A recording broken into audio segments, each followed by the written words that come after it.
I go to one of my best friend's weddings. I walk in, I'm a little bit late. The whole place is full. There's one seat.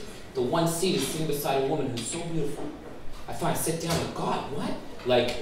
Like Angelina Jolie, but younger, beautiful, like whatever your image of beauty. For me, she was beautiful. I thought this was beautiful. There's like brown hair, nice boobs, and luscious lips, and perfect teeth, and piercing blue eyes. Does that sound beautiful, you know? That was what was beautiful to me. And so I sat down beside this woman, and I was like really uncomfortable because it was the wedding, it was the only seat. And so I sit down beside her, and I'm a little uncomfortable. But what's beautiful is we're about to watch a beautiful wedding, you know? So I kind of like, this is so beautiful. I'm going to sit beside this beautiful woman at this beautiful wedding, and I'm saying, this is amazing. But I'm in my head about it, you know, because I'm beside this beautiful woman at this beautiful wedding, this beautiful thing's about to happen, and she had her leg crossed towards me, and I crossed my leg towards her, you know, the whole thing trying to make that all work itself out somehow, without saying hello. We hadn't really said hello yet, you know, and then we see the wedding, and it's so beautiful, you know, it's me and this beautiful woman at this wedding together, you know, but she wasn't sitting with anyone, I could tell, because her leg was crossed towards me, you know, so it was her and I at this wedding. And then the wedding ends, and I said, I try to be like a supreme gentleman, you know? That was such a beautiful wedding. It was thank you so much for experiencing that with me. That's what I said. And like so gentleman, you know, like pure, as nice as I could ever be. And she's like, oh, it's so nice too. I'm like, yeah. And then we get up, you know, and I think maybe I'll see her later on throughout the night, and it's great. I can't believe this happened. It's a beautiful woman. I sat beside her. And I don't see her for the rest of the night. I don't see her at all, you know? Where's this beautiful woman, you know? I get drunk, I like to drink, you know, fire it up at friends' weddings. I'm the guy who's like, is it going to be good? It's going to be great. I'm going to have the best time ever at your wedding, you know? Like, oh, you think people are going to have fun? I'm going to put this amazing, you know? So I'm like drinking, firing it up. I'm the guy who at the end of the night, I'm the last guy there. I'm not the last guy there. I'm that kind of guy too, you know? Last guy, oh, what's going on? Where are you guys going? Making jokes with the family? I got to go home. And they go, oh, you jump in that car. It's going up to where you live, close to where you live. Jump in the car in the Uber. Who's in the car? This beautiful woman. Beautiful woman, blacked out. The car, I'm like, oh, she's her. Blacked out, not conscious. Car starts driving, she starts puking. Uber driver jumps over her back like MacGyver, opens the door. She's not like vomiting, it's just regurgitating, just coming out. She's gone, she's out, you know? I'm here with this beautiful, and I still think she's very beautiful, you know? It's so crazy. And then we drive around, we start to drive out, and she starts vomiting again. And he again jumps back, opens the door. It's just coming out, it's just coming out. She's not clop, clop, clop. It's just what? It's unbelievable. And to me, again, I'm like, God, it's so gorgeous, but it's so crazy and sad, and it's so weird, you know? I'm in this car with this beautiful woman, right? And then we get to my house, and she's not awake, not alive, you know. And I'm like, and then she starts vomiting again. He goes over, opens the door. She's vomiting. I'm like, what are we gonna do? And so it's like, you know, she has no purse. She has no phone. She has nothing. I'm like, what are we gonna do? What do you do with this? So I call my buddy. And I call my buddy. It's his wedding, but I'm like, dude, I got your friend in his car. I don't know what to do. This beautiful woman. I keep calling her like the beautiful woman, you know. This beautiful woman. I don't know what to do. And then he's like, well, I don't know what to tell you, bro. I'm like, get off the phone with him. And I say to myself, I can't send her with the taxi driver because what's he going to do? When he gets to her place, he's going to call the police. He's going to call an ambulance. He's going to send her to the hospital. She's just vomited so much that they're going to pump her stomach. Everything's out of this woman's stomach by now. This is whatever. What do? I have to take this woman in. What would you do? So I give the guy 20 bucks to help me carry this woman in. And she's not big, but she's not small. She's like just large enough that she's like dead weight, like real weight, you know? And I'm drunk and we're carrying her, me and this guy, and we're carrying her in my place. And then we just drop her down in my lobby. So I go Jimmy open the other door so him and I can carry this. She's like heavy and I'm drunk and he's small and we're small and we're trying to carry this woman, you know? And like I keep pulling up her skirt trying to be like nice, you know? I come back out and she's vomiting regurgitating all over the lobby. There's a pool of vomit right around her face, or everything. And then I go back in, I get a towel, and I scoop it up, all this vomit, and I put it in my place. And then I lift her up with this guy again, and I bring her into my place. And I'm like, bro, and he's like, I gotta go, I wanna go. I'm like, no, take 20 bucks, please, just stay with me, man, you know? And then I'm drunk, and we got this girl, you know, And then he's like, no, I'm leaving. He took the 20 bucks, and he just took off. And I'm like, shit, so I'm with this girl. And my washroom's really close to my front door. So I'm like, fuck, and I'm drunk. I'm wasted, okay? I was taking shots before shots were even allowed to be poured at the wedding. And I'm like trying to bring her to the washroom, you know? And I'm trying to like be polite, like bring her skirt down, you know? Always keep in mind, I'm like, God, this gorgeous woman, I can't believe this whole, what's happening? And she had this dress that was sort of like cut open, sort of got like skin, and then like this little short skirt. I'm trying to be polite, you know, and not look. I'm like, I'm not gonna look, be a nice guy, you know? Even though I'm drunk. Sylvia, nice guy, you gotta do the right thing, you know? And then so I bring her in the washroom, and I get a warm towel, and I'm wiping this vomit out of her hair. Like, if you were a fly on the wall, you were like, it was like the most romantic, like, it was so beautiful, you know? Like, I'm being so nice. And in my head, I'm like, I'm the nicest person ever. I can't believe how nice I am, you know? I'm doing this for this woman, this poor soul, this beautiful woman, you know? I always wonder every once in a while if I would have done this if I wasn't an attractive person, you know? Every once in a while I think I have a story, what would I have done? But anyway, so this beautiful woman.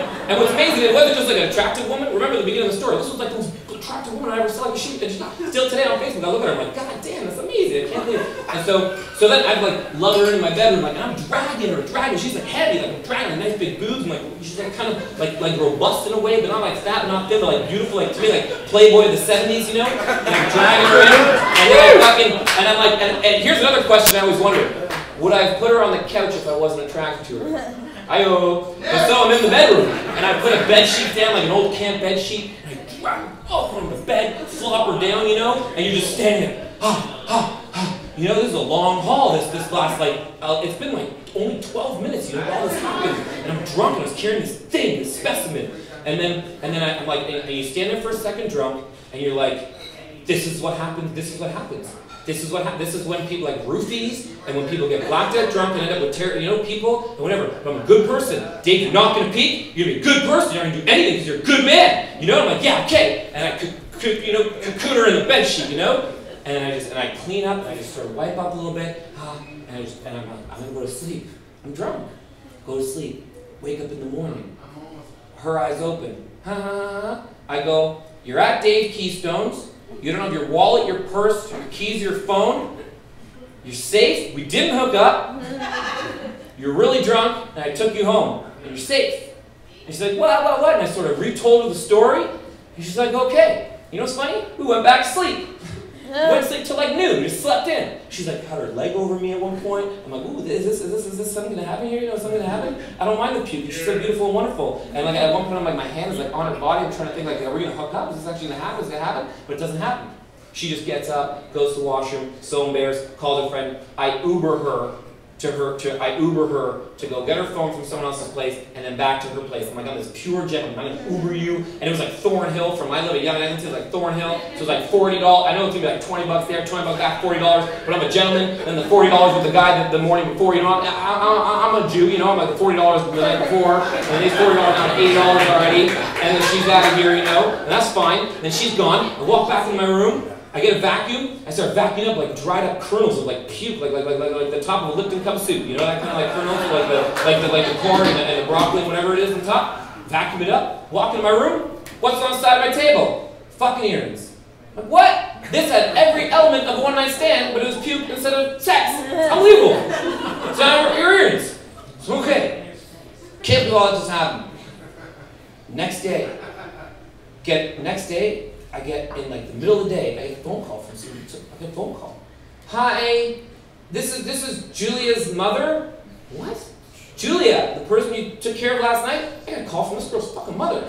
I'm like, yeah. She's like, you're so nice. I'm like, yeah. She's like, you're such a hero to my daughter. I'm like, yeah. She's like, you're so great. I'm like, yeah, I'm fucking great, you know? And she's like, I want to pay you back. I'm paying back into my head. I'm like, yeah, this is great. And so she's like, it's great. So I talked to his mother. We talked for like 20 minutes. His Jewish mother was fucking firing away. And I'm thinking to myself, if I'm so great, this girl just experienced me being a fucking angel. If I'm really nice to the mother, maybe there's some way that we can work this all out. You know what I mean? You know? And so I'm like so nice to the mother, like 25 minutes talking about schmoozing about shit that I don't give a fuck. And we were talking about. Her mother ends up money transferring me more than what, so I'm like, it was about $100. It was $40 for the cab, it was $40 for the other for the next day. I was like, it was good, she's like, I need to repay you, I won't feel good if I don't repay you. So I'm like, it's about $20 for my dry cleaning, so it's about $100. Her mother e-transferred me more than $100. So now I'm like doing the math, I'm like, up like $70 in this whole thing. And then, but get this, the story goes on, it's amazing. And then, I actually, in a way I win. You'll see if I get the girl or not, but I win with the money. And so I really did. And so my God, let's get this. So I message her the next day. Okay, no, she messages me a story. And she says, hey Dave, when am I taking you out for a thank you dinner? And I said, and I text back, when am I taking you out? You know, hi-oh, trying to be that guy, you know, Mr. Cool. we go on a date, okay? But a date, see, my head's date, you know? Maybe is this a date? Is this a date? I don't know. Maybe it's a date. I don't know. I don't know. But on the date, she said that she thought it was a date. So I'm like, okay, this is a fucking date. And then she told me about some guy that she like had seen on like 2 or 3 dates. But to me, that doesn't mean anything. 2 or 3 dates, you know? And then. But get this, here's where I knew that this isn't the woman for me, and where I was like, I've just been blindsided by the beauty, is we get to the restaurant, and we go to sit down. I'm trying to be so polite, you know, I pick her up. I usually don't do that. Don't call me an asshole. I usually don't pick girls up. I pick her up, fucking open the door. I'm so nice about everything. I walk on like the outside of the fucking sidewalk, like we're thinking that fucking matters. And then we get to the restaurant. We get in the restaurant, get this, write this down, okay, when it comes to etiquette. We're starting to sit down, and I usually like to let the lady sit first. I'm like, oh, you know, choose your seat. She goes, the lady always sits in the banquette. Like, oh, hey, okay. Yeah, I'm like, yeah, of course she does. And we sit down, and I'm like, I'm not going to let her looks fucking get away with what just happened here. What the fuck just happened here? So I said to her, I said, oh, why does the woman always sit on the banquette? She said, because they have to face, the man has to be facing the wall so he doesn't get distracted by what's going on behind her. I'm like, okay, I'll fucking let you fucking believe that in your weirdo life. I'm fine. I'm not going to be rude about it. Well, it's funny. She was sitting right in front of a fucking glass window with the whole street behind her. It was unreal. I'm like, an idiot. But anyway, nice lady, okay? Still, we're almost wrapped up here. So then listen to this. I drive her home. It was a sober date. We spent like 4.5 hours together, sober. To me, that's fucking phenomenal, okay? And I'm like, wow, you know, this must have been really great for her too. Because I was sober, hanging out for 4.5 hours, because she didn't want to drink, right? She's like, I'm not going to drink this yet with you. And so, right, because she remember the whole vomit thing. I scraped her up off the fucking ground, right? I took this girl to fucking pool, fucking blood and piss and shit. And so then I walk her to her door. I'm like, I'm gonna be such a gentleman and get out of the car and walk her to her front fucking door, you know? Usually don't do that. But so I'm gonna do this, you know? Trying to beat. And I get back to my car, and on my seat is a thank you letter with a $100 gift card to Oliver fucking Botticini. I'm like, wow, it's like $170 up. I got $100, that's $100 still, you know? So then I'm going to use it. I'm going to use it on her. So then I call her right away. You got to call right away after something like that. I'm like, wow, you're good. I can't believe you just did that. It's so sweet, so nice. And like, yeah. Get off the phone. So I'm thinking this was just perfect. This was going really, really well.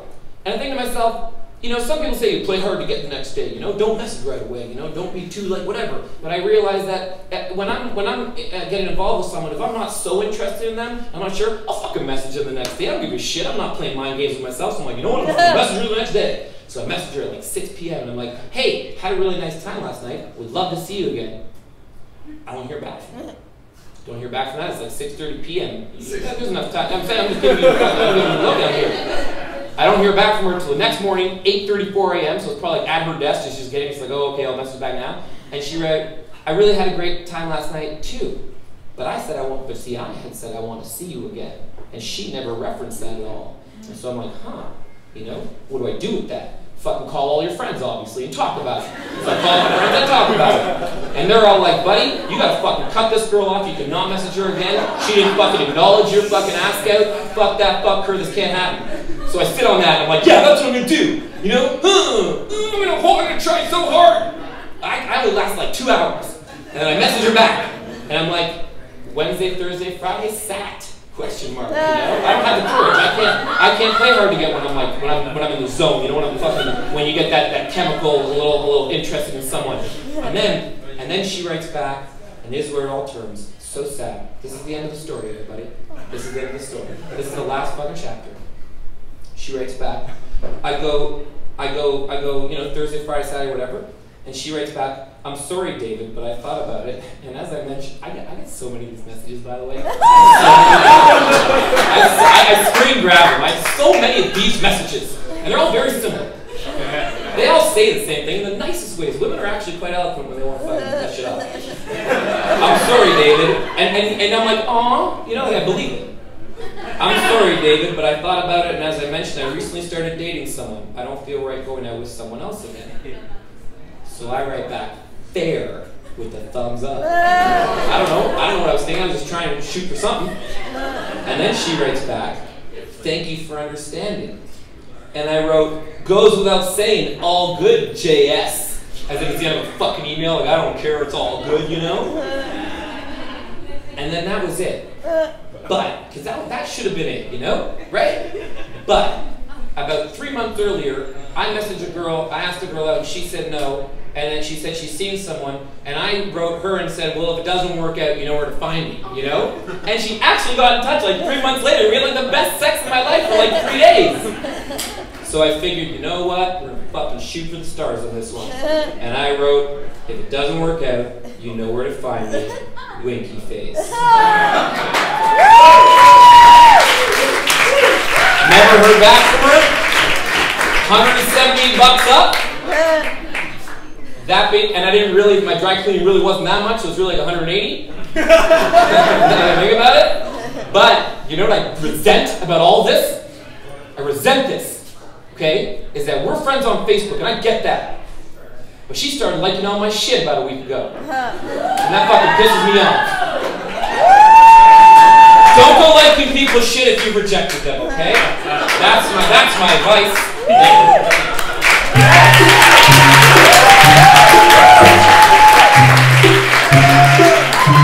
Hey, Keystone, everybody!